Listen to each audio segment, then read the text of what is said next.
Миний хажууд сууж байгаа 3 хүн бол Тагнуулын ерхий газрын мэдээллийн аюулгүй байдлын газрын ажилтнууд байгаа. Тэгээ өнөөдрийн та бүхнийг цуглуулсан гол шалтгаан бол Монгол улсад одоо кибер аюулгүй байдлын тухай хууль шинээр батлагдсан байгаа. Хууль бол 2021 оны 12 сарын 17-ны өдөр батлагдаад 2022 оны 5 сард ирсэн байна. Энэ хуулийн өөрөө батлагдаад 3 жил гаруй одоо хэрэгжиж эхэлснээс 3 жил гаруй хугацаа өнгөрцөн байна. За энэ хууль батлагдсны араас бодлогын баримт бичиг одоо журам дагалдаж гарах одоо тэр бичгүүд ингээд 10 гаруй бичгүүд бүгдээрээ гарах гэж удаашрч явсаар байгаа. Хамгийн сүүлийнх нь 2024 оны 11 сард батлагдсан байна. Энэ кибер аюулгүй байдлын тухай хуулийг хэрэгжүүлэх зорилгоор Тагнуулын ерхий газрын даргын тушаал сая 13 энэ 23-ны юу лээ 3 өдөр болсон тийм. Тэгээ 3 өдөр гараад улсыг одоо Монгол улсын 4 бүсэд ажлын хэсгүүд одоо томилогдоод ажиллаж байгаа юм. Тэгээ за одоо энэ гараханд ирсэн ажлын хэсгийн 3 залуу ирсэн байгаа. Энэ одоо ажлын хэсэг юу их вэ гэхээр төвийн бүс буюу Дархан, Эрдэнэт, Дархан, Төв аймаг, Сэлэг гэсэн 3 аймагт одоо ингээд онц чухал мэдээллийн дэд үтцтэй болон төрийн мэдээллийн нэгдсэн сүлжээнд холбогдсон бүх байгууллагууд дээр энэ хуулийг сурталчилж сургалт орох гэж байна. Сургалтын дараа бол одоо нэг байгууллагыг сонгож аваад мэдээллийн аюулгүй байдал одоо кибер аюулгүй байдал одоо халдлага зөрчил тэр чиглэлээр эрсдлийн үнэлгээ хийх. Энэ байгууллага дээр нь эмнэлгийг хийхээр сонгосон байгаа. Нэгдсэн эмнэлэг. Эмнэлэг бол нодлон манад 11 сард эрсдлийн үнэлгээ хийлгээд энэ хуулийнхаа дагуу хүсэлтээ өгсөн байсан учраас эмнэлгийг сонгож хийж байгаа. Тэгээ энэ баг өнөөдөр ингээд бүх одоо энэ онц чухал мэдээллийн дэд үтцтэй болон төрийн мэдээллийн нэгдсэн сүлжээнд холбогдсон нийт 29 байгууллага Дарханд 29 байгууллагын одоо нэг байгууллагад нь хийгээд эрсдлийн үнэлгээгээ гаргаад одоо тайлан дүүн шинжилгээ бүх юм хийчихэд ингээд явах юм. Энээс хоошоо аймгийн хэмжээнд эрсдлийн үнэлгээ хийх ажлыг манай одоо Дархны Тагнуулын хилдэс өөрсдөө хийх хуваар гаргаад энэ 29 байгууллагад бүгдд нь эх он гэхэд хийгээд дуусгах. Яг хуулиараа бол жил болгон эрсдлийн үнэлгээ хийн 2 жил тутамд аудит хийн гэсэн хуулийн заалттай. За тэгээд нэмээд хэлэхэд энэ кибер халдлага зөрчилтэй тэмцэх одоо Монгол улсын хэмжээнд 3 төв байгуулагдсан байгаа. Та бас хуулиар эргүүлээд үзчихээрэй. Энэ дээр 3 төв нь болохоор нэг нь үндэсний төв гэдэг. Энэ Тагнуулын ерхий газрын харьяанд ажилладаг үндэсний төв байгаа. Энэ төв нь болохоор үндсэндээ одоо та бүгд буюу төрийн мэдээллийн нэгдсэн сүлжээнд холбогдсон байгууллагууд дахиад онц чухал мэдээллийн дэд үтцтэй байгууллагууд дээр эрсдлийн үнэлгээ хийн, аудит хийн, кибер халдлагын одоо зөрчил юутэй тэмцэн илрүүлнэ ийм ажил хийж байгаа. За нийтийн төв гэдэг байгаа. Энэ цахим харилцаа хөгжлийн газар гэдэг энэ одоо эргийн аж ахуйн нэгж байгууллагын чиглэсэн ажил хийдэг ийм төв байгаа. Нөгөөх нь зэвсэг түвшний төв гэдэг одоо кибер зэргийн команд гэх ийм 3 төв байдаг шүү. Тэгээд би илүү яриад яг ерөнхийдөө бүх сургалтыг хуулийн өрөөнд нь яаж хэрэгжүүлж ажиллах уу яах вэ гэдэг манай хүмүүс тайлбарлаад ярьчихна.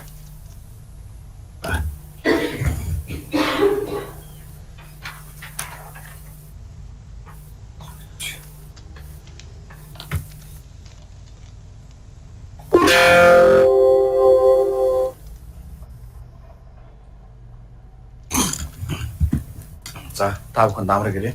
За өөрийгөө танилцуулчих. Би Тагнуулын газрын мэдээллийн аюулгүй байдлын газрын засгийн дарга Шүрч Саруулын байгаа. За тэгээд бид нар ер нь бол энэ кибер аюулгүй байдлын тухай хуулийн хүрээнд онц чухал төрийн мэдээллийн нэгдсэн сүлжээнд холбогдсон бол онц чухал мэдээллийн дэд түвштэй байгууллагуудыг юун дээр анхаарч ажиллах юм бэ? Яагаад энэ ер нь кибер аюулгүй байдал гэдэг юм сүүлийн үед эрчимтэй яригдаад заашгүй анхаарах шаардлагатай асуудал болсон юм бэ гэдэг талаас нь та бүхэн нэг талаараа ойлголт өгнө. Нөгөө талаараа цаашид бид нар ямар төвшөнд кибер аюулгүй байдлаа хангах ёстой юм бэ гэдэг талаар ерөнхий мэдээлэл юмнуудаа өгөхөр байгаа. Presentation ачаа.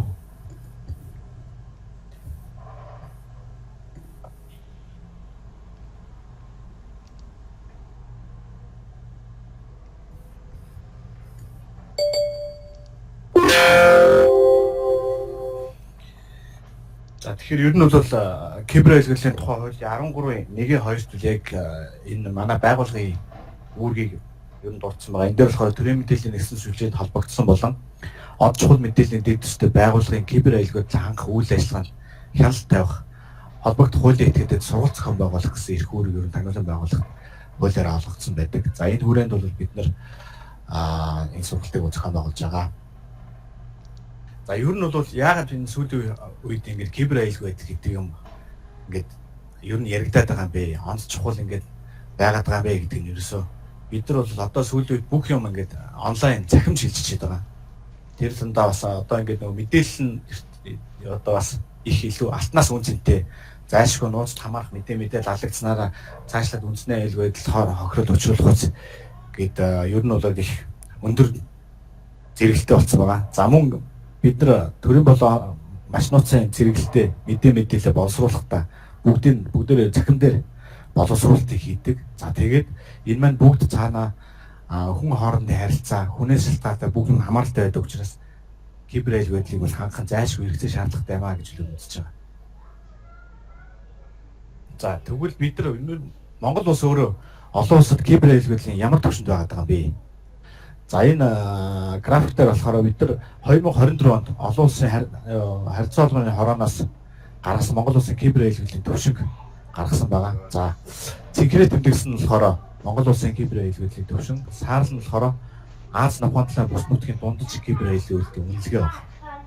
За 24 онд гаргасан үнэлгээгээр бид нар хууль эрх зүйн түвшиндөө хамгийн өндөр оноог авч бид нар хөгжиж буй түвшнээс бэгжиж буй түвшнөөр шилжсэн байгаа.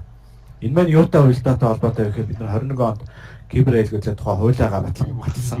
За ингээд 22 оноос хэрэгжиж эхэлсэн.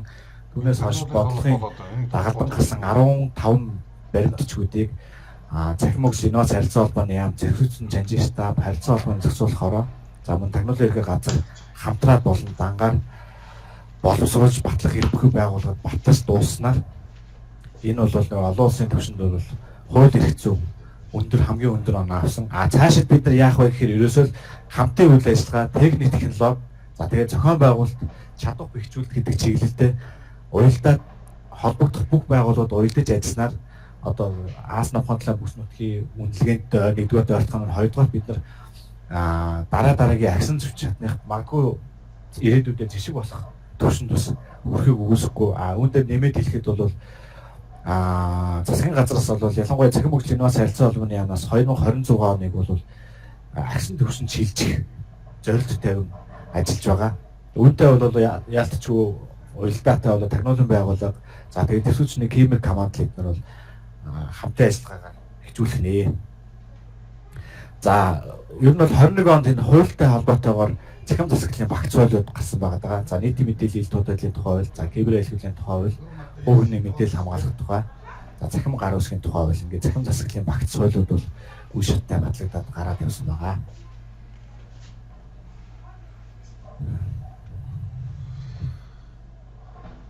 За кибер аюулгүйлийн тухай хууль маань өөр нь ер нь юу юм бэ? Хуулийн гол зорилго нь ерөөсөө кибер аюулгүйдлийг хангах үйл ажиллагааны тогтолцоог бий болгох. Тэгээд зарчим эрх зүйн үндсийг тогтоож кибер орон зай, кибер орчин дахь бүрэн бүтэн нууцлагдсан хүртээмжтэй байдлыг хангахтай холбогдсон харилцааг ерөөсөө зохицуулах нэ. За энэ зохицуулалтаар байгууллагуудын ямар байгууллага нь хяналтаа тавиад ямар байгууллага нь дэмжлэг үзүүлж хамтарч ажилласнаар энэ кибер аюулгүйдэл хангагдах нь вэ гэдгийг зарчмын хувьд гаргаж өгсөн гэсэн үг. За нийтлэг үндсээр ер нь бол кибер аюулгүйдлийг хангах үйл ажиллагаа, за кибер аюулгүйдлийг хангах тогтолцоо, за тэгээд дөрөв дурдсанчлан кибер хаалга төвчтэй тэмцэх төвөл хуулийн өрөөнд бий болсон. За тэгээд бусад тодорхой зохицуулалтууд эрх зүйн хариуцлагын асуудлууд гэдэг ч юм уу тэр талын бол тус хууль бол тусгагдсан байдаг. За энэ хууль маань гарснаа бид нар ер нь бол өмнө нь кибер аюулгүйдлийн тогтолцоо гэдэг юм маань шинэ ойлголт гарч ирсэн. За хуулийн хүрээд кибер аюулгүйдлийн зөвлөл гэдэг юм одоо том бүтэц нэгж байгуулагдсан байгаа. Энэ кибер аюулгүйдлийн зөвлөл маань ерөнхий сайдын хасан зөвлөл байдаг. За тэгээд кибер аюулгүйдлийн тогтолцоо маань ерөнхийдөө бидний харж байгаа томьёолж байгаа бол 3 түвшинтэй байхаар стратегийн түвшинд, тактикийн түвшинд, за үйл ажиллагааны түвшинд. За стратегийн түвшинд юу байх вэ гэхээр кибер аюулгүйд та бүхэн ер нь мэдж байгаа. Кибер аюулгүйдлийн зөвлөл гэдэг хуулийн хүрээд байгуулагдсан зөвлөлийн тэргүүнээр Монгол улсын ерөнхий сайд ажилладаг байгаа. За зөвлөл нь бол 2 дэд даргатай. Нэг дэд дарга нь бол цахим хөгжлийн инновац харилцаа холбооны сайд буюу цахим хөгжлийн инновацийн салбарын төрийн захаан төв байгуулах гэсэн. Нөгөөх нь бол Тамилын ерөнхий газрын дэд дарга 2 дэд даргатай байхаар за зөвлөлийн үйл ажиллагааг бол гибр айлгуулын зөвлөлийн ажлын алба уялдуулан зохион байгуулахаар байдаг. За мөн тактик төвшөнд бол үндсэн 3 байгууллага байдаг. Энэ дээр юу байдаг вэ гэхээр зөвшөөрлөсний гибр айлгуулын цэргийн команд. За тагнуулын ерөнхий газар цахим хөгжил инновац харилцаа холбооны яам.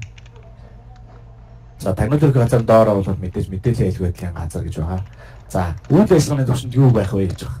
Үйл ажиллагааны төвшөнд бол мэдээллийн айлгуулын газар дээр бол кибер халдвартай тэмцэх үндэсний төв гэдэг 2023 оны 12 сарын 1-ээс үйл ажиллагаагаа явуулаад эхэлсэн байгаа. За цахим хөгжлийн инновац харилцаа холбооны яамны харьяа бол кибер халдвартай тэмцэх нийтийн төв гэж үйл ажиллагаа явуулж эхэлсэн. За мөн кибер команд дээр зөвшөөрлөсний нийтийн төв гэж байгаа. Зөвшөөрлөсний төв гэж байгаа.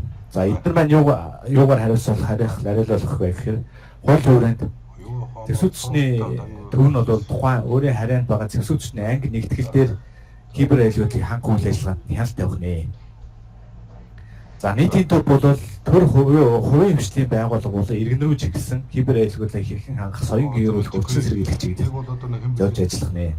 За кибер хаалга зөрчилтэй тэмцэх үндэсний төв нь төрийн мэдээллийн нэгдсэн сүлжээнд холбогдсон бол онц чухал мэдээллийн дэд эцэстэй давхцсан тоогоор 316 байгууллага байдаг. Энэ нь болохоор Монгол Улсын засгийн газрын 120 дугаар тогтоол болон 202 дугаар тогтоолоор батлагдсан жагсаалтууд байгаа. Тэр жагсаалтын хүрээнд та бүхэнд ирсэн байгаа. Тэгэхээр та бүхний кибер айлгуулын ханх үйл ажиллагаанд хяналт тавих байгууллагын мэдээллийн айлгуулын газар тэр дундаа үндэсний төв кибер хаалга зөрчлийг илрүүлэх, тасан зогсоох, хариу арга хэмжээ авах төв байдаг байна. За мөн юу байгаа? Үйл ажиллагааны төвшөнд бол цагдаагийн ерөнхий газрын кибер гэмтрэгтэй тэмцэх алба гэж байгаа. Энэ болохоор ер нь бол цахим гэмт хэрэг тэмцэх чиглэлд үйл ажиллагаанд чиглэж ажилладаг байгаа. Тэгэхээр энэ цогцоороо ерөөсөө кибер айлгуулын тогтолцоо маань одоо ингээд бүрлдээд тогтоод нэгсэндээ боожж байгаа гэсэн. Одоо тэгэхээр бид нар хариуцсан байгууллагууд өөрөөсөө нэгжийн чиглэлд үйл ажиллагаагаа хэрэгжүүлэх нь байна. Хяналт тавьж үйл ажиллагаанд анхаарах байгууллагууд нь хяналтаа тавиад сургалт сурталчилгаагаа хийгээд урьдчилан сэргийлэх, соён гэрүүлэх ажилдаа чиглээд ажиллах юм бол энэ тогтолцоо маань ерөнхийдөө бий болсныхаа үр дүнг нөлөөлөх нэ гэж үзсэн гэсэн. За кибер айлгуулын тухай хууль зааснаар бүрий ирэх гэж байгаа тагнуулын байгууллагт. За кибер айлгуулын эрсдлийн үнэлгээ, за мэдээллийн айлгуулын аудит, тагнуулын байгууллага бол түрүү хэлсэнчлэн 13.1.2 дээр бол тагнуулын байгууллагын хөргийг бол заасан байдаг. За эрсдлийн үнэлгээ бол төрийн мэдээллийн нэгдсэн сүлжээнд холбогдсон болон байгууллага болон онц чухал мэдээллийн дэд үстэй дэлгүүртэй байгууллага кибер айлгуулын эрсдлийн үнэлгээг тагнуулын байгууллагаар эсвэл тус хуулийн 8.1 заасан хуулийн этгээд хийлгэн заасан байдаг. За тус хуулийн 8.1 гэдэг нь болохоор юу байдаг вэ гэхээр цахим хөгжлийн инновац харилцаа холбооны яам дээр эрсдлийн үнэлгээ хийх хуулийн этгээдэд зөвшөөрөл олох ажлын хэсэг гэж байдаг. Энэ дээр юу байдаг вэ гэхээр хувийн хвшлийн тодорхой шаардлага хангасан байгууллагууд тусгай зөвшөөрөл авдаг. Тэр тусгай зөвшөөрөл авсан байгууллагуудаар бас кибер айлгуулын эрсдлийн үнэлгээ хийх юм боломжтой гэсэн үг. За мэдээллийн айлгуулын аудит бол 2 жилд нэг удаа энэ жагсаалтад багтсан байгууллагууд хийх ёстой. За мөн мэдээллийн айлгуулын аудит хийх зөвшөөрөл олохыг бас мөн ялгаагүй яамн дээр ажлын хэсэг байдаг. Тус ажлын хэсгээс зөвшөөрөл авсан байгууллагаар хийлгэж болно. Ер нь бол дээрх байгууллагын энэ жагсаалтад холбогдсон байгууллагууд бол манай байгууллагаар бол хийлгэх боломжтой гэсэн үг. За дөрөвний нөгөө засгийн газрын онц чухал мэдээллийн дэд үстэй байгууллагын жагсаалт гэж байгаа төрийн мэдээллийн нэгдсэн сүлжээнд холбогдох байгууллага болон түүнд тавих шаардлага засгийн газрын 2 тогтоол байдаг. За энэ тогтоолын хүрээнд тагнуулын байгууллагт хариулсан өнөөдрийн байдлаар төрийн мэдээллийн нэгдсэн сүлжээнд тусгай хэрэглээний сүлжээ, төрийн интернет хэрэглээний сүлжээ, төрийн албаны хэрэглээний албан хэрэглээний сүлжээ гэсэн 3 үндсэн сүлжээ байдаг. За өнөөдрийн байдлаар интернет хэрэглээний сүлжээнд 54, тусгай хэрэглээний сүлжээнд 63, албан хэрэглээний сүлжээнд 81 байгууллага бол холбогдсон байна. Энэ байгууллагууд бол үе шатыг холбогдоод явж байгаа гэсэн үг. За ингэснээр энэ сүлжээнд холбогдсноор бид нар та бүхэн ямар даваа тал нэг талаараа биднэрт ямар ач холбогдолтой вэ гэхээр халдлага зөрчил танай систем сүлжээнд илэрч байгаа халдлага зөрчлийг өртсөн мэдээллийг системийг сэргээх, тасан зогсоох, хариу арга хэмжээ авах, халдвар зуршлыг илрүүлэх гэх мэт үндсэн чиглэлүүдийг бол хэрэгжүүлэх боломжтой. За түрүүнд дурдсан киберхайлтын эрсдлийн үнэлгээг бол жилд 1 удаа, аудитыг бол 2 жил 1 удаа хийлгэхээр байгаа. Ад чухал мэдээдийн дэвстэй бол салбараар нь байгууллагууд 196 байгууллага байгаа. Тэгэхээр тухайн бүс нутагт байгаа салбар байгууллагууд нь энэ чухал мэдээдийн дэвстэй байгууллагын чагсаалтад хамаарж байна гэсэн үг.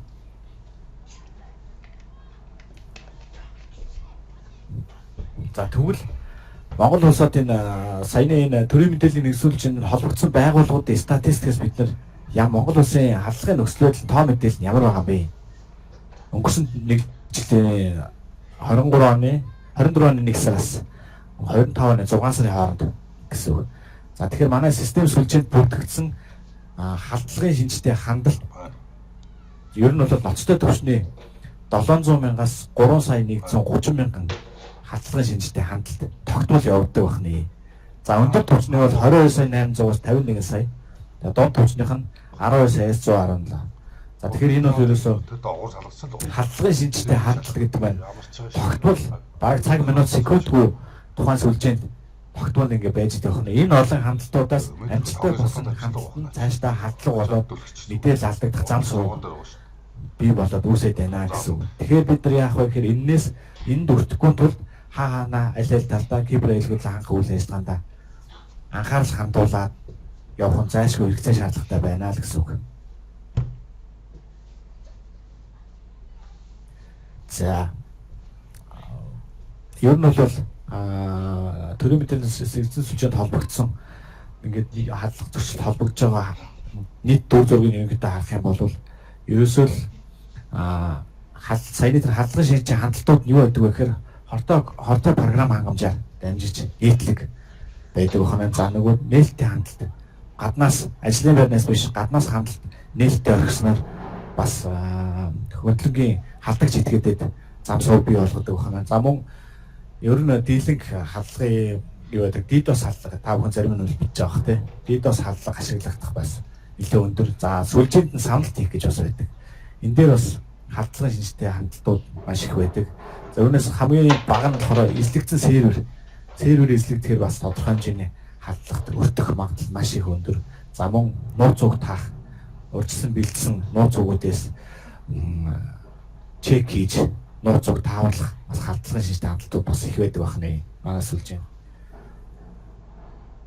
За мөн артлыг нь бол хойдлын график дээр болохоор за бид нар ямар төрлийн програм хангамж ашиглаад хамгийн өндөр хандлтуудыг хийгээд байгаа бэ гэдгийг бас харуулсан байгаа да. Одоо жишээл Android Bedbox хамгийн сүүлийн 1 жилийн хугацаанд хамгийн өндөр халдлагын шинжтэй хандлтад ашиглагдж байгаа tool гэсэн үг.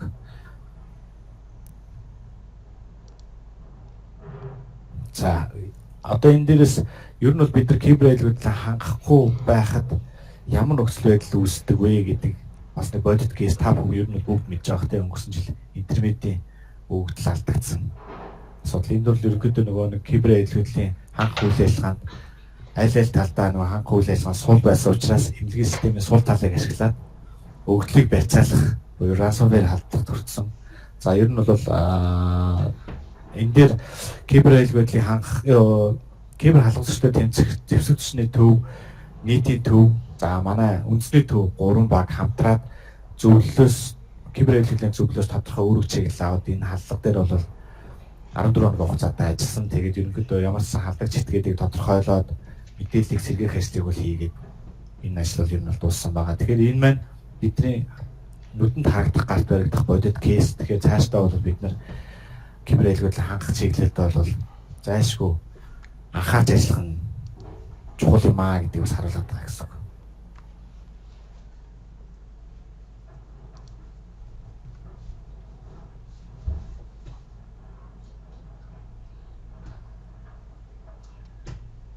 Саяч юу юм насаа.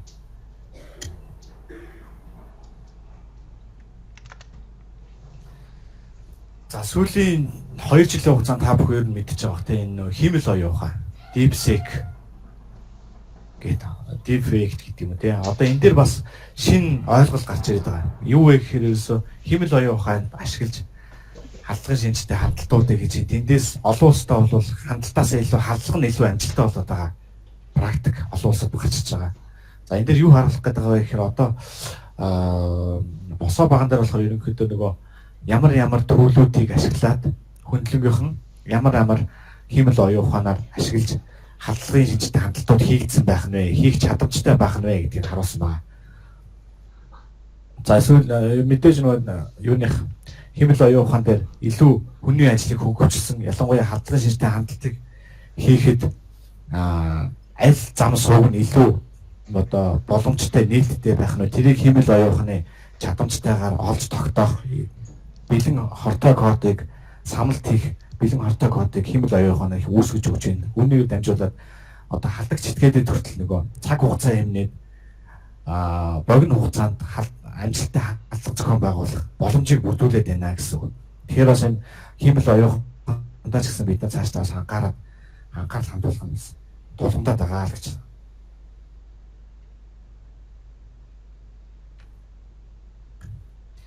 За түрүүний ясан онцлог мэдээллийн дэд төстэй байгууллага засгийн газар 22 оны 5 сарын тогтоол 127 тогтоолоор 207 тогтоолоор онцлог мэдээллийн дэд төстэй байгууллагын жагсаалт гэж батлагдсан байдаг. Энэ байгууллагын жагсаалтад давхцантайгаар 126 байгууллага байгаа. За мөн 116 байгууллага байгаа. За мөн засгийн газрын 127 тогтоолоор төрийн мэдээллийн нэгсэн сүлжээнд холбогдсон байгууллагуудын жагсаалт гэж байдаг. 166 давхцантайгаар 315 байгууллага энэ үндсэн систем сүлжээнд холбогдох дэд үтст хамаархан байна гэсэн үг. За хуулийн этгээд бол онцгой мэдээллийн дэд үстэй байгууллагын хуулийг үүрэг гэж байгаа. Киберхийллийн тухай хуулиндаа. За төрийн өмчт хуулийн этгээд киберхийллийг хангах дараах үүргийг хүлээнэ гэж 5 төрлийн үүрэг. За онцгой мэдээллийн дэд үстэй байгууллагууд болохоор 9 төрлийн үүргийг хүлээх нь байна. Нэг талаараа бид нар одоо киберхийллийг хангах үйл ажиллагаанд нь хяналт тавих гээд нэг талаасаа бид нар ингээд ажиллаад байдаг. Нөгөө талдаа яг энэ байгууллагууд нь өөрсдөө киберхийллийг хангах үйл ажиллагаанд тодорхой хэмжээний анхаарал хандуулаад үүргүүдийг хүлээсэн үүргийг хэрэгжүүлээд бол аль аль та цогцоороо киберхийллийг хангагдах нэг хүчин зүйл юм аа гэж үздэг.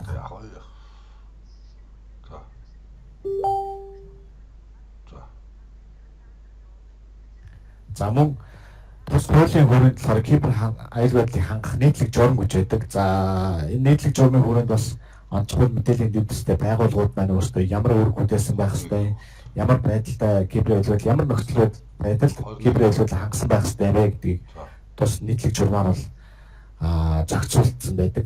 За энэ кибер аюулгүй тухай хууль кибер аюулгүйг хангах нийтлэг журам маань болохоор legal яваад энэ бол нийтэд нээлттэй байдаг. Тэгэхээр та бүхэн эндээс илүү дэлгэрэнгүй нарийн мэдээллүүдийг аваад явах бүрэн боломжтой гэж харж байна.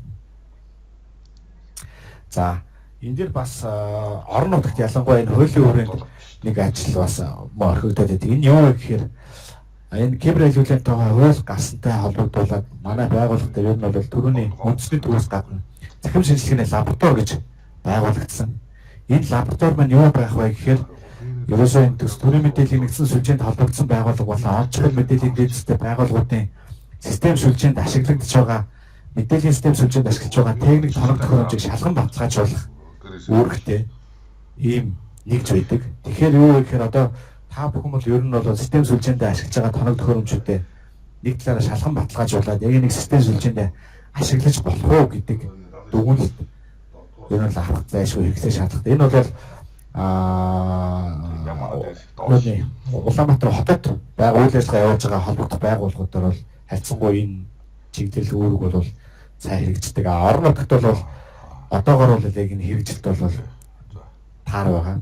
Тэгэхээр энэ цаашдаа бол та бүхэн систем сүлжээнд ашиглаж байгаа тоног төхөөрөмжүүдээ шалган баталгаажуулах юу бол зайлшгүй гэж хэлэх шаардлагатай гэсэн үг. Нэгсэндээ энэ дээр манай байгууллага дээр энийг шалган баталгаажуулалт хийлгэснээр тодорхой хэмжээний халдлага зөрчил зорчин сэргийлэх нийт төрлийн арга хэлбэр нь болж өгж байгаа гэсэн үг шүү.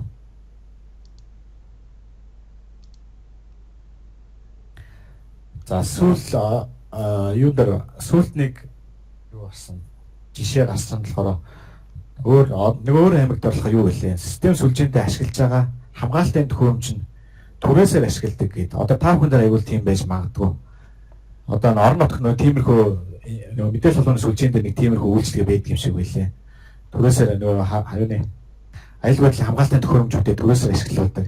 Тиймэрхүү юм дээр шалган баталгаажуулалт хийх шаардлагатай байггүй юу гэж ардгийн гарсан. Тэгэхээр ер нь бол аль болох бид нар түрээс гэхгүйгээр тухайн байгууллага өөрийнхөө өмчийг хамгаалтын төхөөрөмж авах нь зүйтэй гэж үзээд байгаа. Түрээсээр гэхээр энэ чинь тухайн байгууллага өмч учраас бид нар нэгдүгээр тэр төхөөрөмжт шалган баталгаажуулалт нэгдүгээр хийж болохгүй. Яг энэ бас хуулийн зохицуулалт байхгүй учраас энэ бас нэг тийм тулгымцсан асуудал сүлд гарч ирсэн байгаа. Тэгэхээр бол та бүхэн аль болох сүлжээ системд ашиглаж байгаа тоног төхөөрөмжүүдээ өөрөө бие даасан тоног төхөөрөмж ашиглах нь илүү аль аль талдаа шалган баталгаажуулж байгаа талдаа ч гэсэн ашиглаж байгаа аюулгүйдлээ хангаж байгаа талдаа ч гэсэн илүү зөвхөмжтэй гэж бид нар үзээд байгаа гэсэн. За тэгээд бид нар энэ хуулийн хүрээнд киберайлгуудлын эрсдлийн үйлгийг ер нь бол юугаар практикаар очиж эрсдлийн үйлгийг хийгээд явдаг. Тэгээд одоо ер нь бол ингээд цахим шилжилт ерөнхийдөө 90 үе ингээд хөгжөөд байгаа учраас бид нар бас эхний ээлжинд бид нар юугаар холбогдох байгууллагуудаа цахимаар эрсдлийн үйлгийг нь үнэлье, тодорхойлъё, асуумжийн хүрээнд. Энэ нь бол олон улсуудаа байдаг нийтлэг жишгэлтэй. Тэгээд ингэж үнэлсэн тодорхойлсны үндсэн дээр бид нар өнгөрсөн жил кибер аюулгүйдлын урьдчилсан эрсдлийн үйлгийн e-risk гэдэг системийг бий болгоод энэ оны 5 сараас хэрэгжүүлээд эхэлсэн байгаа. Энэ юу яах вэ гэхээр төрөний нэг онц чухал мэдээллийн дэд үстэй байгууллага болон төрийн мэдээллийн нэгсэн сүлжээнд холбогдсон байгууллагуудын кибер аюулгүйдлын мэрэгчлэнүүд, мэдээллийн технологийн мэрэгчлэнүүд тухайн системд ороод бэлтгэсэн асуумжийн хүрээнд юугаар кибер аюулгүйдлын эрсдлийг тодорхойлох боломжтой. Тийм системийг бид нар 5 сараас үйл ажиллагаанд нэвтрүүлсэн. Одоо эхний ээлжинд бол бид нар Улаанбаатар хотод нөгөө ер нь бол төв байгууллагуудтай гэсэн үг. Эрсдлийн үйлгийг нэвтрүүлээд үе шаттай. Одоо энэ чинь нөгөө нэг нутагшуулах, ашиглаж эхлэх төлөвшүүлэх гэдэг маань бас нэг 3-6 сарын үйл ажиллагаа байдаг. Тэр нь бол яг эд явж байгаа гэсэн үг. Тэгэхээр энэ системийн талаар манай ахлах ажилтан үргэлжлүүлээд мэдээлэл өгнө.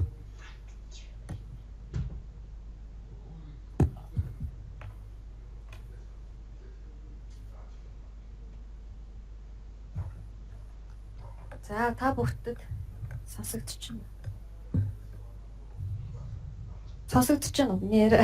За энэ өдрийн мэндийг хүргэе. Наваа өмшөөл гэдэг мэдээллийн аюулгүй байдлын газраас мэдээлэл ихээр ирсэн байгаа. За хууль хэрэгжээд 22 оноос хойш гэдэг чинь бодлогын бичиг баримтууд нь батлагдаад тэгээд 23 оноос хойш манай байгууллага нийт 88 байгууллагад Улаанбаатарын хэмжээнд гэсэн үг. Кибер аюулгүй байдлын эрсдлийн үнэлгээ хийсэн байгаа. За энэ эрсдлийн үнэлгээгээр ямар үнэлгээ гарсан бэ гэхээр маш өндөр эрсдэлтэй 8 байгууллага. За өндөр эрсдэлтэй 66 байгууллага гэж байна. Тэгэхээр Улаанбаатарын хэмжээнд одоо нийт төрийн байгууллага өндөр эрсдэлтэй хэмжээнд байна л гэсэн үг. Энэ нь орон нутгт дээр илүү хувь нь ихсэх бах тий maybe. Тэгээд одоо тэр маш өндөр эрсдэлтэй ямар байгууллагууд байгаа юм гэхээр засгийн газрын харьяа байгууллагууд тэгээд улсын хурлын харьяа агентлагууд бас орж байгаа.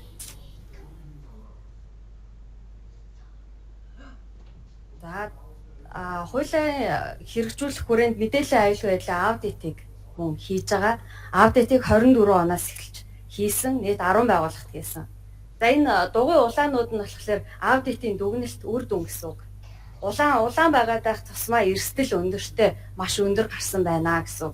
Тэр голд байгаа нэг ногоон байгаа ганц байгууллага байгаа. Энэ ногоон нь ягаад ийм ногоорч гарч байгаа юм гэхээр ISO стандарт нэвтрүүлсэн. Олон улсын ISO 27001 гэдэг стандарт нэвтрүүлсэн учраас эрсдэл үүсэх магадлал багассан энэ байгууллага дээр. Тэгэхээр онц чухал мэдээллийн дэд бүтцтэй байгууллагт ялангуяа ISO 27001 нэвтрүүлэх гэсэн шаардлага тавьж байгаа.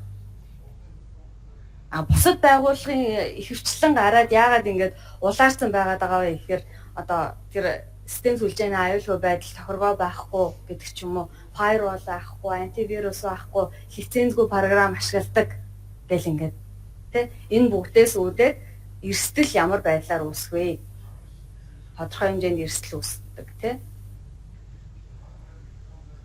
За байгууллагын хэмжээнд байгууллагууд юу анхааруул зохих вэ? Тэгэхээр одоо бодлогын бичиг баримтуудаа хамгийн түрүүнд батлах хэрэгтэй. Байгууллагын стратеги гэж байгаа бол байгууллагын стратегийг мэдээллийн аюулгүй байдлын стратегтэй уялдуулан батлах хэрэгтэй.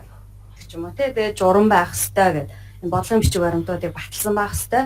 За тэгээд ялангуяа онц чухал дээр орон тоотой мэдээллийн аюулгүй байдлын ажилтны орон тоотой эсвэл бүр нэгжтэй байх хэрэгтэй. Энэ бүтцээсээ шалтгаалаад хэр том байгууллага хэдэн ажилтнтай байна гэдгээсээ шалтгаалаад нэгж байна. Эсвэл заавал орон тоотой байх хэрэгтэй гэсэн шаардлага тавьж байгаа. За санхүүжилт гэж ярьдаг. Ер нь ихэнх байгууллагууд дээр очиод эрсдлийн үнэлгээ аудит хийхээр санхүүжилт байдаггүй тий. Дараа жилийн санхүүжилт нөгөө firewall гэхэд л өндөр өртөгтэй шүү дээ. Тэгэхээр дараа жилийн төсөв тусгай ингээд ихээр хасчдаг гэд асуудал үүсдэг. За ингээд ярихаар сангийн яам болоод холбогдох байгууллагууд, удирдлагууд одоо энэ санхүүжилтийг яаж шийдэх вэ? Сангийн яамтай ярилцаад одоо зардлын төрөл гэж байдаг шүү дээ. Мэдээллийн технологийн зардал гэж байдаг мөртлөө кибер аюулгүй байдлын зардал гэж байхгүй. Тэгэхээр энэ зардалтай болгоё тий. Сангийн яам дээр зардалтай болгочих юм бол дараа жилийн төсөвт тухайн зардлыг төлөвлөөд явах боломжтой болно гэдэг үгнээс ярилцсан байгаа. Энэ 26 оноос хэрэгжих байх гэж бодож байгаа. За сүлжээний хамгаалтын шийдлийг ашиглах хэрэгтэй. Энд нь одоо гадаад сүлжээ, дотоод сүлжээ гэж зохион байгуулах юм уу? Гадаад сүлжээний аюулгүй байдлыг яаж зохион байгуулах хэрэгтэй ингээд тий эднэр орж байгаа. За албан ёсны лицензтэй програм заавал ашиглах хэрэгтэй. Ихэнх төрийн байгууллага дээр ерөөсөө лицензтэй програм байдаггүй. Одоо офис дандаа лицензгүй тий крактцсан байдаг. Үйлдвэрлэлийн систем лицензгүй байдаг. Антивирус нь лицензэн дууссан. Тэгэхээр бид нөгөө аюулгүй байдлын эрсдлээ нэмэгдээл аюулгүй байдлаа хангахаа болоод ирж байгаа гэсэн үг. Тэгэхээр энийг заавал хуулиараа болоод журмаараа лицензтэй байх шаардлага тавьж байгаа гэсэн үг. За тэгээ хортой кодын эсрэг шийдэл энэ дээр firewall онц чухал болоод төрийн мэдээлэлд холбогдсон бүх байгууллагууд заавал firewallтай байх хэрэгтэй. За firewall нь тэгээ олон янз үйж болно. Сүүлийн үед тэр одоо next generation firewall энтергээд гарцсан халтлагад одоо халтлагыг таслан зогсоох тий. Халтлагыг таслан зогсоогоод мэдээлэх. За тэгснэ халтлагыг таслан зогсоогоод мэдээлэлээ дараа нь хариу арга хэмжээ авна гэсэн. Firewall маань өөрөө энэ мэдээллийн аюулгүй байдлын ажлыг нь хөнгөвчлөлтөг болсон байна гэсэн үг шүү дээ. Сүүлийн үед гараад байгаа firewall ийм байх жишээтэй.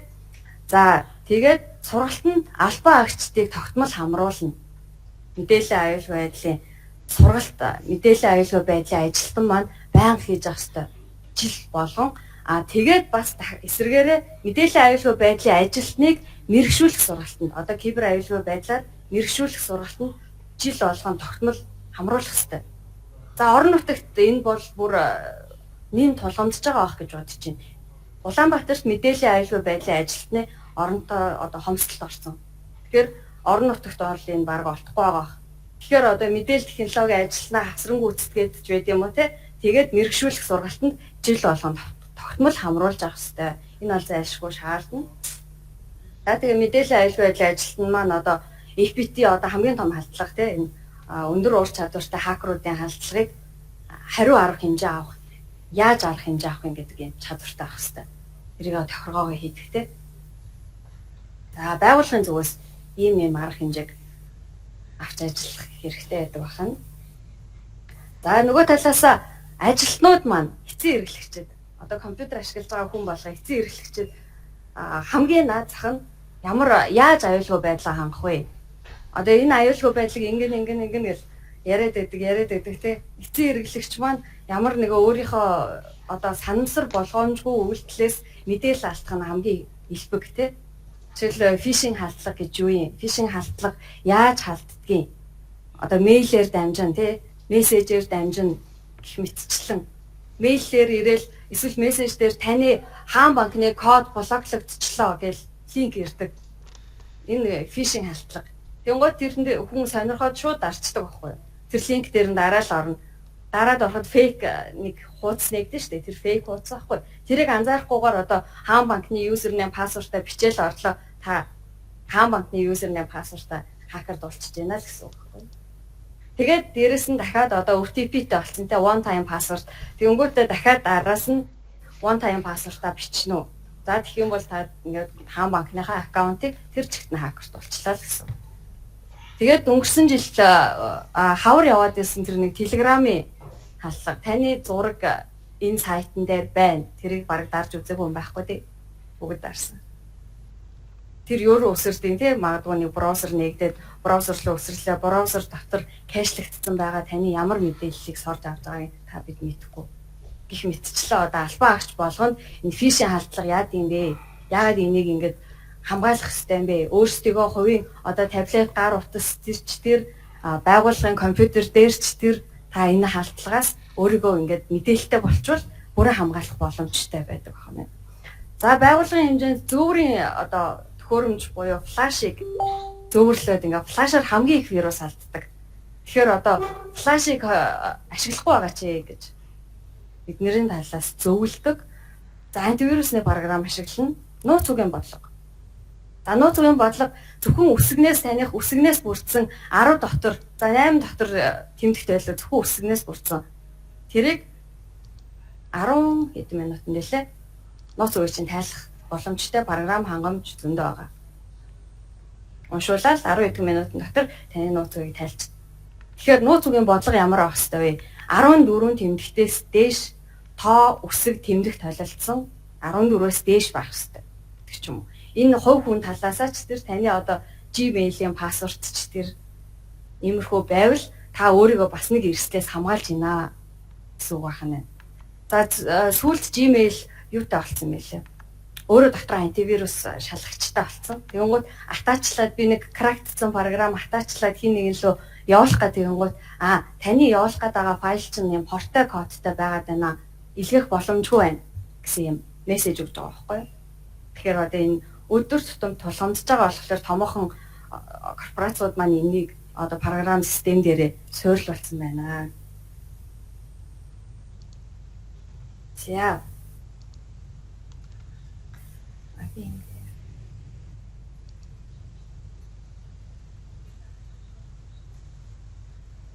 За тэгээд сайхан нэг юм тохиолдол гарсан. Энэ болохоор юутай холбогдож байгаа юм гэхээр төрийн болон албаны нууцын тухай хуулийн талаар ярих гэсэн. Та бүхэн харч мэд баг ихэнх нь ойлголттой мэдж байгаа байх.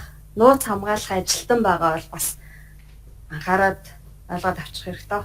Улаанбаатарт үйл ажиллагаа явуулдаг улсын нэгэн эмнэлэг одоо эрсдлийн үнэлгээ хийлгэсэн. Эрсдлийн үнэлгээ хийлгэх явцад тухайн эмнэлэг дээр ямар асуудал гарсан юм бэ гэсэн чинь одоо юу яасан?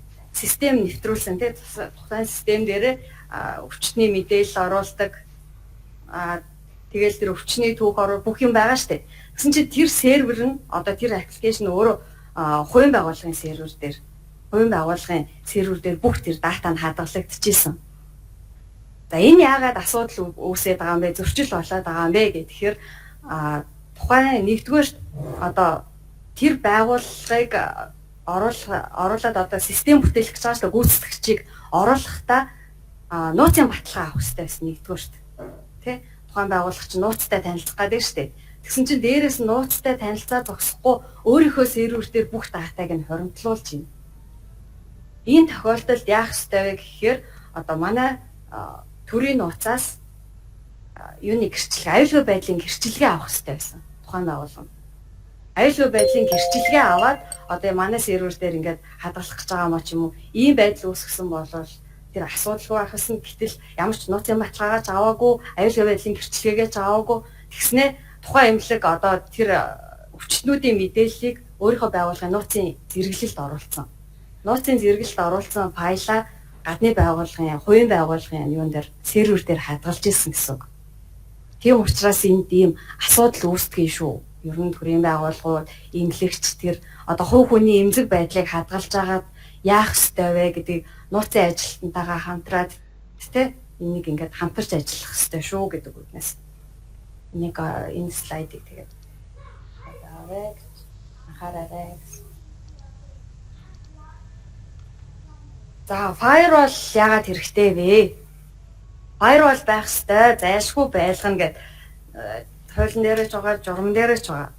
За, энэ нь түрүү чи ярьсан одоо зөвшөөрлгүй хандлт гэдэг байгаа. Зөвшөөрлгүй хандлтыг зогсоох үйлдэл гүйцэтгэдэг хамгийн түрүүнд firewall маань. Тэгээд сүлжээний урсгалыг гаднаас орж ирж байгаа бол гадагшаа гарч байгаа сүлжээний трафикийг хянах. Тэгээд зохицуулах миний түрүүн ярьсан next generation firewall маань бүр тэр хариу арга хэмжээ авах тийм чадвартай болсон байгаа шүү дээ. Ийм хэрэгтэй байх нэ байгууллагт firewall. За антивирусны програм хангамж яадаг вэ? Би түрүүн ярьсан Gmail одоо жишээлбэл наад чинь ямар нэгэн хортой код агуулсан байна гэж илгээхгүй байх гэдэг чинь антивирус маань хортой кодыг илрүүлдэг гэсэн үг. Та ямар нэгэн линк ирээд дарлаа гэхэд хамгийн түрүүнд антивирус тэрийг зогсоож авах хэрэгтэй ч юм уу.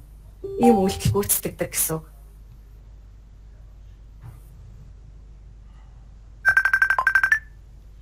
За түрүүн маань дарга ярьсан кибер аюул байдлын урьдчилсан үнэлгээний систем ERIS гэх системийг нэвтрүүлсэн байгаа. Онц чухлууд болоод төрийн мэдээллийн нэгдсэн сүлжээнд орсон байгаа байгууллагуудыг бүгднийг нэвтрүүлж орсон байгаа. Дархнаас болохоор нэгдсэн эмнэлэг миний санаж байгаагаар нэгдсэн эмнэлэг юу хоёр орсон гэсэн. Засаг даргын хамгаалын газар хоёр орсон гэсэн санагдаад. Бусад байгууллага руу алтан бичиг явуулсан хургуулсан байгаа хэрвээ хүлээж аваагүй бол бас шүүлгэж үзнэ үстэй. Жагсаалтанд орсон байгаа байгууллагууд энд орсон. Тэгээд одоо тухайн систем маань халдлага танай байгууллага руу ямар нэгэн халдлага тогтмол яваад байвал notification явуулах үйлдэлтэй. Тэгээд одоо хуулийн хэрэгжилт болоод нийтлэг журмын хэмжээнд асуулга бөглөөд танай байгууллагын эрсдэл одоо яг ямар түвшинд байгаа вэ гэдгийг тэр асуулгуудаар онлайнаар эхний ээлжинд онлайнаар эрсдлийг нь үнэлэх. Ийм ур гүйцэтгэх систем нэвтрүүлсэн ажиллаж байна.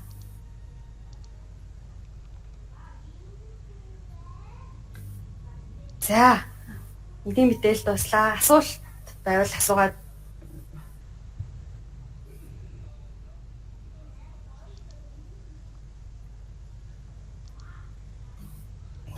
За, саяны юм дээр нэмээд хэлэхэд ер нь л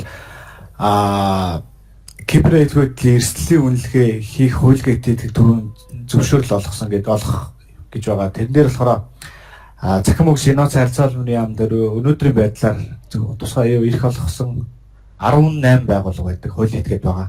Тэгэхээр нэг ясандаа одоо та бүхэн бол тухайн байгууллагуудаар одоо зохиц журмын дагуу тендер зохион байгуулаад сонгуул шалгуулалтаа хийгээд ирэхээр сонгуул шалгуулалтаа сонгогдсон байгууллага байлаа гэхэд ер нь бол хуулиараа тухайн байгууллага танай байгууллага дээр хуулийн этгээд танай байгууллагаар эрсдлийн үнэлгээ хийхээс өмнө заавал тагнуулын байгууллагаас зөвшөөрөл авах хэрэгтэй. Энэ байгууллагаар эрсдлийн үнэлгээ хийх гэж байна. Зохиц журмын дагуу зөвшөөрөл олгоно гэдэг. Хэрэв зөвшөөрөл олгоогүйгээр тухайн хуулийн этгээдээр кибер аюулгүй эрсдлийн үнэлгээ хийлгэснээр нэг талаараа бас энэ хууль зөрчиж байна гэсэн үг магадгүй. Нөгөө талаараа сүүлийн үед гарсан бодит кейсүүд юу байгаа гэхээр орон нутагт бас нөгөө хуулийн этгээдээр эрсдлийн үнэлгээ хийх гэж сонгон шалгаруулцдаг гэсэн нөгөө хуулийн этгээд яг кибер аюулгүй захимчлынаас харьцаалбаны яамнаас ирэх бүхэн зөвшөөрөл аваагүй тийм бай хуулийн этгээдүүд сонгогдсон тохиолдол Улаанбаатар хотод 2-3 гарсан, орон нутагт бас 2-3 гарсан. Тэгэхээр тэрийг ер нь бол тухайн байгууллага одоо тэр эрсдлийн үнэлгээ хийлгэх тендер сонгон шалгаруулахаар хийж байгаа зарлж байгаа бол яг кибер аюулгүй эрсдлийн үнэлгээ хийлгэх гэж байгаа юу, мэдээллийн аюулгүй аудит хийлгэх гэж байгаа юу гэдгээ сайн тодорхойлж өгөхгүй бол мэдээллийн аюулгүй аудит хийх сонгон шалгаруулалт зарладаг нөгөө аудитыг зөвшөөрлгүй кибер аюулгүй эрсдлийн үнэлгээг зөвшөөрлөлт хуулийн этгээд оролцдог, сонгогддог. Тэгээд дээрээс нь тагнуулын байгууллага зөвшөөрөл аваагүй хийлгэцдэг. Тиймэрхүү тулгамж байгаа асуудлууд бол хэд гараад байгаа. Тэгэхээр нэг талаараа бол зөвшөөрөл авсан хуулийн этгээдээр тендер зарлаад хийлгэж болно. Нөгөө талаараа тагнуулын хэлсээс одоо ингээд цаашдаа бид нар маргааш бол нэгдсэн эмнэлэг дээр энэ хооштой бол хууль амьд тагнуулын хэлцээс кибер аюулгүй эрсдлийн үнэлгээг бол төлөвлөгөө гаргаад үе шатаагаар хэрэгжүүлэх байхаа. Тэгээд тэндээ та бүхэн хэрэв хуулийн этгээдээр хийлгэнэ гэж үзээд тэндээ сонгон шалгаруулалт зарлахаар бол хууль заасан чиг үүргээ сайн хараад яг зөвшөөрөл авсан байгууллага сонгон шалгаруулалтанд оролцож байна уу? Тэр байгууллага нь яг шаардлага хангаад байна уу? Эсвэл аудитын зөвшөөрөлтэй байна уу гэдгийг та сайн нэгтэлж байх нь зөв шүү. Тэгэхгүй тиймэрхүү бодит кейсүүд бол хэд удаа гарсан анхааруулхад. Тэгээ ер нь бол бас хуулийн хүрээнд тагнуулын газраас одоо эрсдлийн кибер аюулгүй эрсдлийн үнэлгээ хийлгээд аудит хийлгээд тайлангийн хүрээнд зөвлөмж өргөдөг тухайн байгууллага кибер аюулгүй хангах үйл ажиллагааг хэрхэн сайжруулах вэ? Юунд дээр анхаарах вэ? Ямар үйл ажиллагааг хэрэгжүүлж танаар кибер аюулгүй хангалтгаар байна гэж зөвлөмж өргөдөг. Зөвлөмжийн биелэлтийг хуулиараа 90 хоногийн дотор биелэлт буцаагаад хургуулах ёстой. За 90 хоногийн дотор биелэлт ирүүлээгүй бол эргэн газрын даргаас удирдамжаар биелэлтийг шалгах ажлын хэсэг дахиж гарах ёстой. За үнэхээр яг энэ биелэлт хангалтгүй байх юм бол тухайн байгууллага албан шаардлага өргүүлээд тэгээ шатны арга хэмжээ бол яг энэ хуулийн хүрээнд бол аваад явдаг байгаа. Тэгэхээр та бүхэн нэг талаараа бид нар кибер аюулгүйг хангах гээд яваад байгаа боловч нөгөө талаар та хэдийн оролцоо кибер аюулгүйг хангах үйл ажиллагаанд тодорхой анхаарал үйл ажиллагаа хэрэгжүүлээд эхлэх юм бол танай байгууллагын кибер аюулгүйг тодорхой хэмжээнд хангагдана л гэсэн ойлголт байгаа шүү. За тэгээ асуулт тодруулах зүйлээ бол нэмэлтээр тайлбар.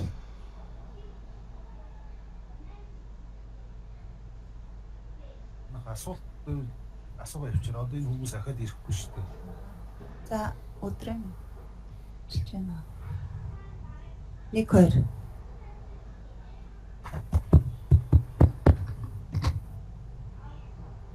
1 2 зүгээр ярьцгаа.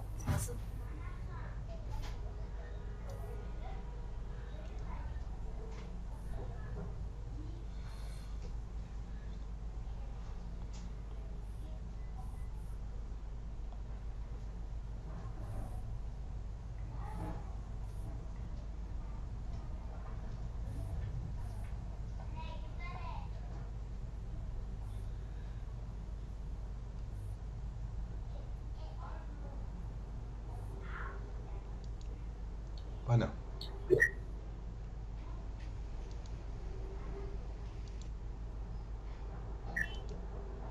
Нөгөө юу нэ кибер аюулгүй эрсдлийн үнэлгээ хийх зөвшөөрөл авсан, аудит хийх зөвшөөрөл авсан хуулийн этгээдүүдийн жагсаалт нөгөө захим өгч иноо цалцуулгын яамны сайт дээр ил байгаа. Тэгэхээр тэндээс шүүгээд яг аудит хийх эрх авч зөвшөөрөлтэй байна уу, зөвшөөрөлгүй байна уу гэдгийг тэндээс харж болно гэсэн үг.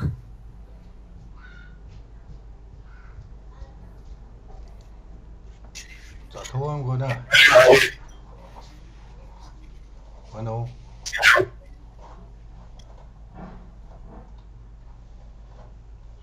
Ano сонсч байна.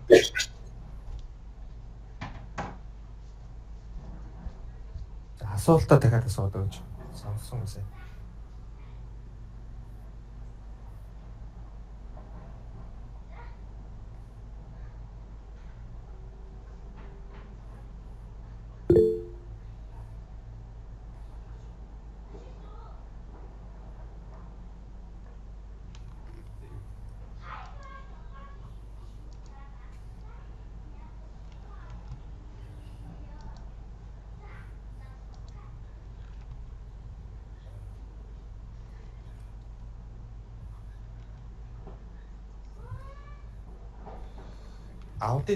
Аудит хийх одоо нөгөө байгууллага байгаа даа штэ. Та нар аудит хийж байгаа. Аудит энэ хийж байгаа юм уу эсвэл одоо нөгөө ISO-го нэвтрүүлсэн эсвэл нөгөө баталгаажуулах чадны баталгаажуул даваа оноо авч байгаа тэр нь юм уу? За. Тэгэхээр ерөнхийдөө бол улсын бүртгэлээс нийгмийн даатгалаас гэсэн тийм. Тэгэхээр энэ бол кибер аюулгүйн тухай хуулиндаа бол угаасаа жил болгон эрсдлийн үнэлгээ 2 жил нэг удаа аудит хийхээр хуульчилсан байгаа. Тэгэхээр яалч аргагүй хийлгэнэ гэсэн үг. Хэрвээ одоо энэ дархуул аймаг дэх тануулын хилцээс одоо тухайн онд нь төлөвлөгөөнд нь багтаагүй бол төрний хэлдэг нөө захин мөжлийн нөө царилцсан холбооны ямаас ирэх авсан этгээд дээр эрсдлийн үнэлгээ хийлгэн. Гэхдээ заавал зөвшөөрөл авах нэ гэж үз. За би нэмэт хэлчихье. Энэ нөгөө хууль маань ягаад одоо эхний сургалт нь өнөөдрөөр эхэлж байгаа байхгүй юу? Тэгэхээр энэ сургалтын үеэр та бүгдд энэ сургалтыг орохын хажуугаар одоо манай хилцсийн мэдээллийн аюулгүй байдлын ажилтнанд эрсдлийн үнэлгээг яаж хийх вэ гэдэг сургалт одоо тусдаа өглөөч явлаа, өнөөдөр ч явж байна, маргааш чи, нөгөөдөр чи. Тэгэхээр манай хүн яг одоо бол суралцж байгаа гэсэн үг. За тэгээ энэс цаашаа биднес одоо энд байгаа 29 байгууллага дээр төлөвлөгөө гаргана гэсэн үг. Тэгээд та 29 байгууллагаас биднес за эх хонд ингээд хуваар гаргаад сард 1 юм уу 2 юм уу байгууллагуудыг тавиад явна. Тэгээд би түрүүн энэ манай мэдээлэл хэлбэрийн газрын одоо тасгийн дарга болон ахлах ажилтны хэлж байгаа тэр эрсдлийн үнэлгээ хийх юу дээр гол хэлэх гээд байгаа юм за төрийн өмчт компаниуд бол компани учраас бас зардал мөнгө байж магадгүй. Төрийн байгууллагууд маань бол бас зардал мөнгө одоохондоо байхгүй ч гэдэм үү. Яг манайхаар хийлгүүл үнэгүүл хийлгэн. Тэгтээ жоохон очиртой ч гэдэм үү те. Нөгөө талдаа одоо төсөө батлуулсан болцсон төрүүлэлгээс хийлгэчээ гэдэг хуулийнхаа хүрээндээ жилд нэг одоо эрсдлийн үнэлгээ 2 жил тутамд аудит хийх ёстой. Хуулийн заалтан тэрийгэ заавал хэрэгжүүлэх ёстой. Тэгэхээр тэрийг заавал хийх учраас та бүхэн маань цаашдаа төсөвтөө заавал суулгах, дээшээ саналаа явуулах тийм ажлуудыг хэрэгжүүлээрэй. Тэгээд төсөв батлагдаагүй ч гэдэм үү ямар нэгэн ингээд байдлаар асуудал яхад нөгөө эрсдлийн үнэлгээгээ хийхгүй л эргээд хариуцлага асуудал яригдчих учраас одоо бас эртгэн шиг за манайх хийлгийгээд эртгэн ингээд нөгөө манай төлөвлөгөөнд тусгуулдаг ч юм уу те ингээд яваарай гэж хэлэх гэсэн. За өөр асуултууд байвал бас асуугаад сайн хариултууд аваа явуул. Сайн байна. Аймаг мэдээлэл төлөө явуулна. Зарах баяраа гэж байна. За та бүхэнд энэ өдрийн мэнд хүргэе. Нэг зүйл тодруулах юм. Байгууллагууд эрсдлийн үнэлгээ хийлгэнэ гэдэг одоо төрийн байгууллагууд дээр эрсдлийн үнэлгээ хийгдэж байна. Ер нь зүгээр та дээр гаргацсан байгаа яг төрийн байгууллага нь ийм төвшөнд байх ёстой гэсэн нэг тийм үндсэн загвар гэдэг юм уу зөвлөмж ер нь байгаа юм. Тэр зөвлөмжийг ихний байдлаар төрийн байгууллагад өгч байна. Бид нар бүр ихнээс нь явахгүйгээр янз нөгөө нэг шалгалт ирэхэд ихнээс нэг за энийг шалгая, нэгт нь энэ, хоёрт нь энийг шаардлага хангаж яах гэдэг ч юм уу. Яг тэр чиглэлээр та биелэн тийм нэг зөвлөмж маягийн биелийн байдгүй бол бид нар бас өгж аймгийн хэмжээнд бас тэрийг нэвтрүүлээд тавьчих юм бол бид нар бас амар наадах нь файл болон шаардлага дээр нь ямар шаардлага байх хэрэгтэй юм те. Лиценз дээр нь яг вирусны програм байх хэрэгтэй юм уу? Үйлдвэрлэлийн систем лиценз байхад тэр нь давхар нөгөө нэг вирусны програм оруулж чадах уу, чадахгүй гэх мэтлэнгээр юм зүгээр яг энэ чиглэлийн зөвлөмжийг бид нарт өгчих юм бол төрийн байгууллагууд ихний ээлжинд өөрсдөө бэлэн байдлыг ядаж хангай авчих. Тэгэхгүй яг нөгөө нэг эрсдлийн үнэлгээ хийх газраа үлээгээд ч юм уу төсөө үлээгээд байж байгаа. За ирэхээр нь баах нэг юм яг энэ оронд ч бас нөгөө төрийн мэдээлэлүүд аюулгүй байдал талнаас алдагдал явж байгаа. Яг энэ нөгөө төрийн байгууллагууд дээр мэдээлэл аюулгүй байдлын чиглэл яг энэ тусгайчсан төсөв гэдэг юм уу вирусны програм лиценз авсан газар нь хэд байгаа вэ? Одоо фаерволын гэхэд цөөхөн эдийн төрийн байгууллагууд одоо юм байдлаар фаервол хэрэгэлцээ явж байгаа. Тэгэхээр ямархуу байдлаар яаж шийдэж боломжтой вэ гэдэг талаас нь та бүхнээс энэ чиглэлийн зөвлөмжийг бас өгөөч гэж хүсмээр байна. Хоёрдугаар нь лицензтэй холбоотой асуудлуудыг бас нэг тодруулаад ялгаа зааг нь бас таад гаргаж. Одоо бид нар ойлгохдоо бол ингэж байна. Манайх за үйлдвэрлэлийн системийн лиценз Windows 11, за 10, 11, одоо 11 болж байгаа. Тэгээд Office лиценз гэдээ авчиж байгаа. Хоёр лиценз аваад явж байгаа. Тэгэхээр заавал дахиад вирусны програм авах хэрэгтэй юу? Шаардлагагүй юу? Шаардлагатай. Нөгөө нэг үйлдвэрлэлийн систем ч өөр дээр бас нэг эссенциал гэдэг өөрийнхөө юм байна шүү дээ. Тэгэхээр тэр нь бүрэн хамгаалахгүй юу? Хоёрдугаар файл серверийн асуудлууд дээр. Одоо сая архивын улсын үйлчлэг манай аймагт болоод өндөрлөө л. Тэгээ бүх байгууллагууд ерөн зүгээр шалгахтаа заавал чгүй файл хадгалах файл сервер байх хэрэгтэй гэж. За файл серверийг хоёр янзаар шийдэв. Нэг нь болохоор яг байгууллагын дотоод сүлжээнд олбцсон нэг док стейшн жижиг нэг нас серверүүд үүсгэсэн. Эсвэргээр зарим нь болохоор онлайн байдлаар шийдсэн байна. Ганц нэг газрууд. За үндсэн дата төвс бас нэг онлайнаар дата сервер байдлаар ашиглалтыг хариуцсан явж байгааг үйлчлэг гаргацсан байна гэсэн бас яг бидний зүгээс бол одоохондоо судлааг байна. Энэ чиглэлээр яг практик туршлага юу байна? Яг аль чиглэлээр нь явах зүгээр байх уу гэдэг талын зөвлөмжийг бас та хэдний хийснийх хэлж өгөөч. За баярлалаа.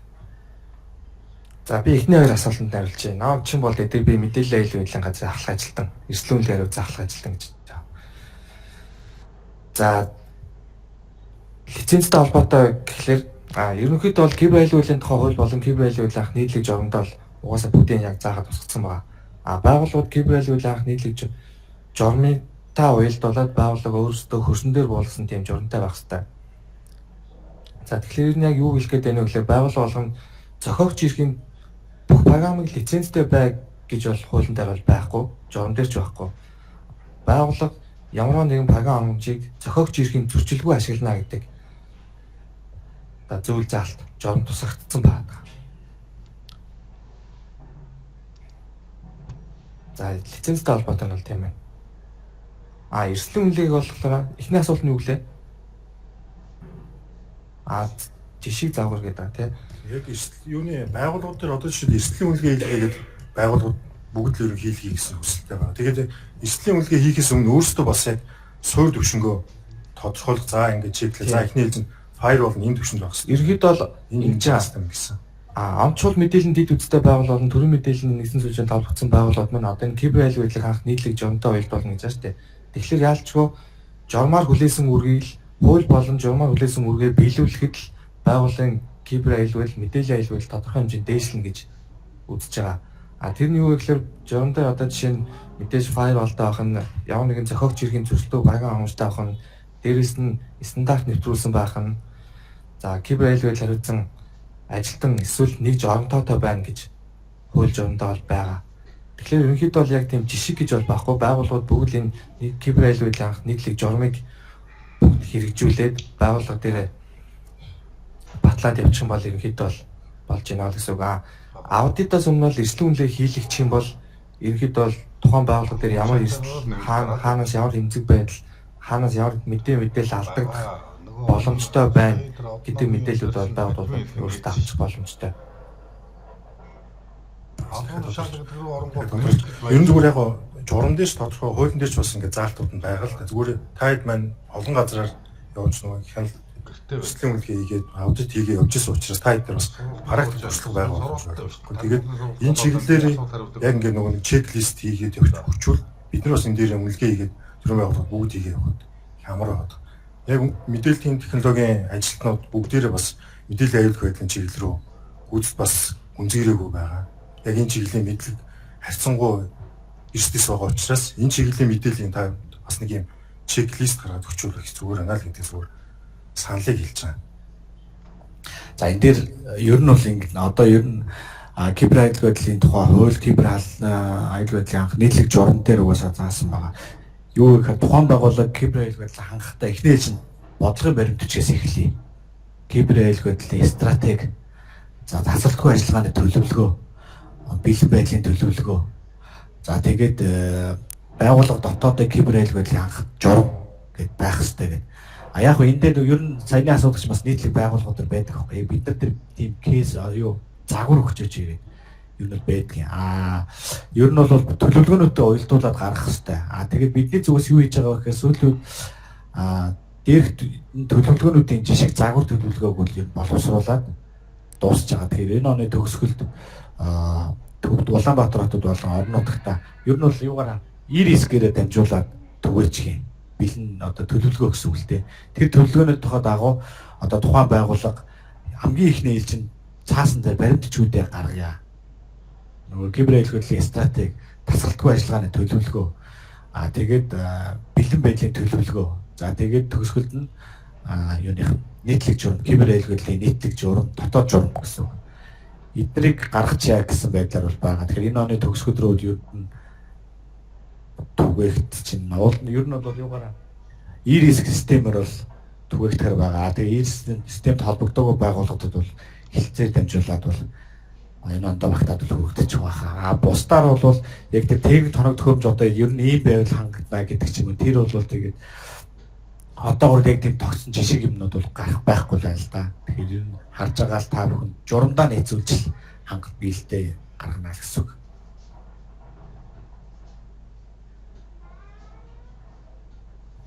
За дахиад нэг юм тодруулаад хэлчихье.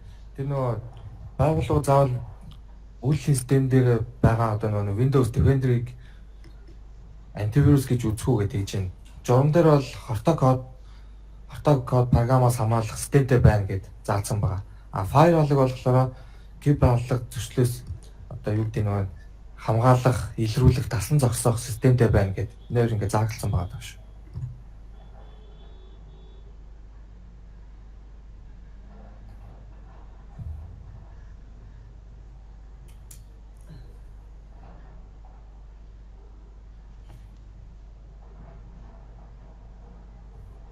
Тэгээ манайхан юу яасан бэ л үү? Сая нөгөө сүүлд манад бас сонсогдоод байсан. Сая энэ мэдээллийн илгээлийн газрын засгийн даргын хэлж байгаагаар тэр сайтн дээр нөгөө зөвшөөрөл авсан байгууллагууд байгаа гэж байна шүү дээ, тийм. Эрсдлийн үнэлгээ хийх, аудит хийх. Тэр байгууллагуудаараа одоо аливаар нь хэлэх. Ер нь бол яг зүгээр тэр дотроос юу алигийн сонгоод эрсдлийн үнэлгээ хийхтэй. Заавал бас тухайн орон нутгийнхаа нэгжтэй нэгдэгдэж одоо манайхаас зөвшөөрөл авах хэрэгтэй юм билээ шүү. Тэгэхгүй бол нөгөө анхлаг байгууллагууд нь хийлгээд яваа гэрээ хийгээд ингээ яваад байгаа тохиолдол бас байлаа. Гэхдээ одоо яг бид бас дараа нь одоо энэ сургалт одоо ихнийх одоо ингээ явж байгаа энэний дараа очоод яг бүх нэгжүүдийн одоо энэ 29 байгууллага байгаа. Тэгэхээр бүгднгээс нь асуугаад явчихна. Хэрвээ тийм байгууллага байвал одоо байгаа юу байхгүй юу? Шууд одоо эрсдэл үнэлгээ хийлгэсэн ч гэдэг юм уу, хийлгэх гэж явж байгаа ч гэдэг юм уу? Танах аль болов? Хийлгэсэн юм уу? Хийлгээд явж байгаа. За яг олж чухал бүх тариуцсан ажилтны энэ ч сууж байгаа нараа мэдж байгаа юу?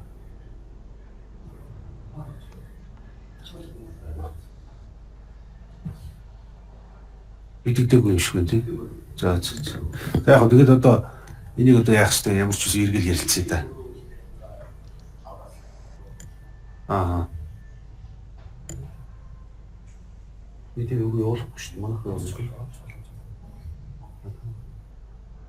Тэгэхээр нөгөө хуулийн дээр чинь нийтийн төв, үндэсний төв гэдэг тийш дээ. Эднийх чинь танах чинь нөгөө тий хувийн байгууллага шүү дээ тий. Дахин сэлэг чинь хувийн шүү дээ тий. Төрөмжт компани биш тий.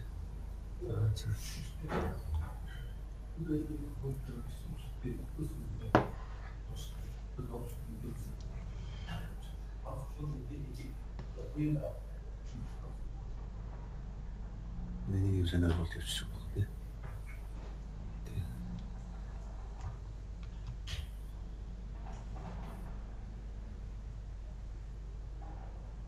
За өөр асуулттай хүн байна уу? Манай. За. Манай. Санаасаа Манай.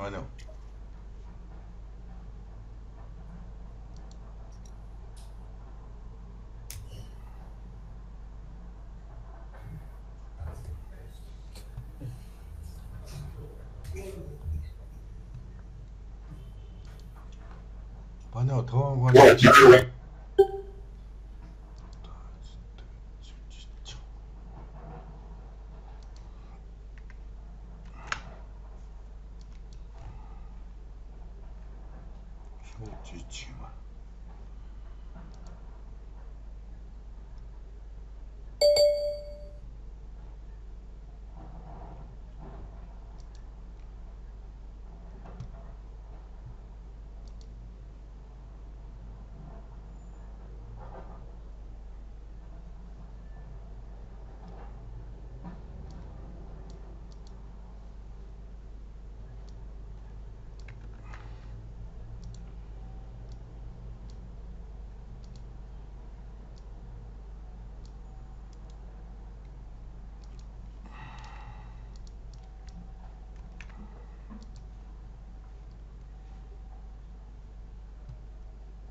Зураг заагаад байна.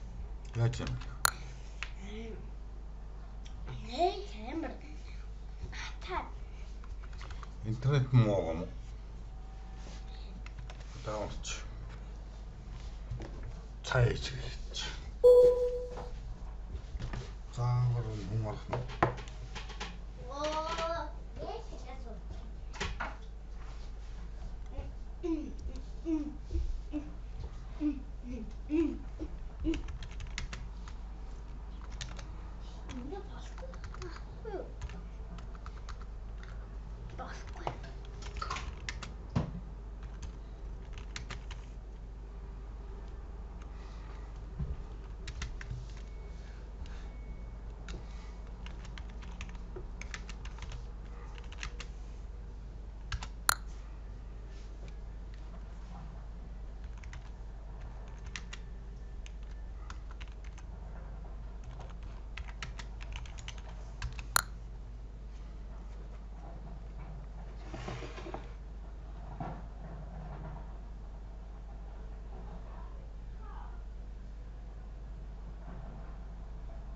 За одоо. Энийг яас бэ? Ажиг. Ха? Техник. Юу техник? Оо, техникийн хоолнд үү? Техникийн зөвлөгөө.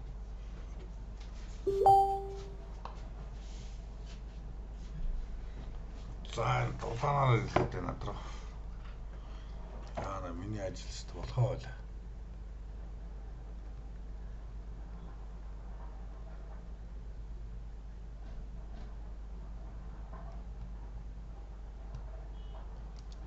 Хоёрын баталгаажуулдаг нь биш байна. Биш.